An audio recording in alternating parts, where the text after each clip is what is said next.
சென்னை கத்திரிக்காய் காரக்குழம்பு ரொம்ப சூப்பராக இருக்கும். உப்பு உரப்புமா நல்லா இருக்கும். எப்படி செய்கிறதுன்னு பார்க்கலாம். ரொம்ப சிம்பிளாக பண்ணிடலாம். ஒரு சின்ன எலுமிச்சம்பழம் அளவுக்கு புளியை முதல்ல நல்லா ஊற வச்சுக்கோங்க. இந்த புளி நல்லா ஊறட்டும். ஒரு மண் பாத்திரத்தில் ஒரு 3 டேபிள் ஸ்பூன் வரைக்கும் குக்கிங் ஆயில் சேர்த்துக்கோங்க. நான் கடலை எண்ணெய் சேர்த்துருக்கேன். அதில் கொஞ்சம் கடுகு சேர்த்துக்கோங்க, ஒரு டீஸ்பூன் அளவுக்கு. அதே மாதிரி ஒரு டீஸ்பூன் அளவுக்கு வெந்தயம் சேர்த்துக்கோங்க. வெந்தயம் சேர்க்கும்போது இந்த குழம்பு நல்லா வாசமாக இருக்கும். கொஞ்சம் கருவேப்பிலைகள் சேர்த்துக்கோங்க. கத்திரிக்காவை இதை மாதிரி 2ஆக கீறி எடுத்து அதை இதில் சேர்த்துருங்க. இந்த எண்ணெயில் கத்திரிக்காய் நல்லா வறுபடணும், நல்லா பொரியணும். அந்த கத்திரிக்காய் அருமையாக எண்ணெயில் வெந்து போனாதான் இந்த குழம்பு ரொம்ப ருசிக்கும். இது மாதிரி எல்லா கத்திரிக்காய்களையும் சேர்த்துட்டு கொஞ்சமாக மல்லி இலைகளையும் அதோட சேர்த்துருங்க. ரொம்பவே மணக்கும். கத்திரிக்காவினுடைய இயல்பான மனம் ரொம்ப சூப்பராக இருக்கும் இல்லையா? அது இந்த மல்லி தலையோடு சேர்ந்து வேகும்போது அருமையாக இருக்கும். நல்லா வதக்கிட்டு கொஞ்ச நேரம் மூடி வைங்க. சிறு தீயிலே வைங்க. மண் சட்டியினுடைய சூடு வேற நல்லா இருக்கும். அதனால் சீக்கிரத்திலே வெந்துடும். கொஞ்சம் நேரம் கழித்து எடுத்து பார்த்தீங்கன்னா ஓரளவு கத்திரிக்காய் குக்காக இருக்குது.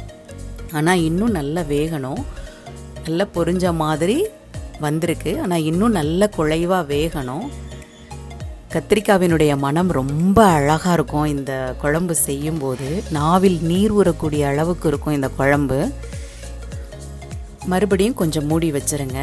கொஞ்சம் நேரம் கழித்து திறந்து பார்த்தீங்கன்னா நல்ல அந்த தோல் எல்லாம் அந்த கத்திரிக்காவினுடைய சதைப்பற்றை விட்டு கலண்டு நல்லா பொரிஞ்ச மாதிரியும், அதே மாதிரி அந்த சதைப்பற்றெல்லாம் நல்லா குழைவாகவும் இருக்குது பாருங்கள். இதுதான் பதம். நல்லா அருமையாக இந்த கத்திரிக்காய் வெந்துருச்சு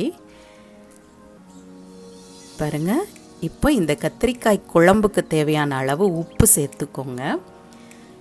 இந்த கத்திரிக்காயில் எல்லா பக்கமும் உப்பு இறங்கிரும். 2 டேபிள் ஸ்பூன் அளவுக்கு நான் மிளகாய் தூள் சேர்த்துருக்கேன். இது உங்கள் காரத்திற்கு தகுந்த மாதிரி சேர்த்துக்கோங்க. அதே பங்குக்கு 2 டேபிள் ஸ்பூன் மல்லித்தூள் சேர்த்துக்கோங்க. 1 டீஸ்பூன் அளவுக்கு மஞ்சள் தூள் சேர்த்துக்கோங்க. இப்போ சேர்த்த இந்த தூள் எல்லாமே இந்த எண்ணெயில் இந்த கத்திரிக்காவோடு சேர்ந்து மிக்ஸ் பண்ணணும். நல்லா வதங்கணும். இந்த பொடி சேர்த்த உடனே ரொம்ப வித்தியாசமான ஒரு மனம் வெளியில் வரும்.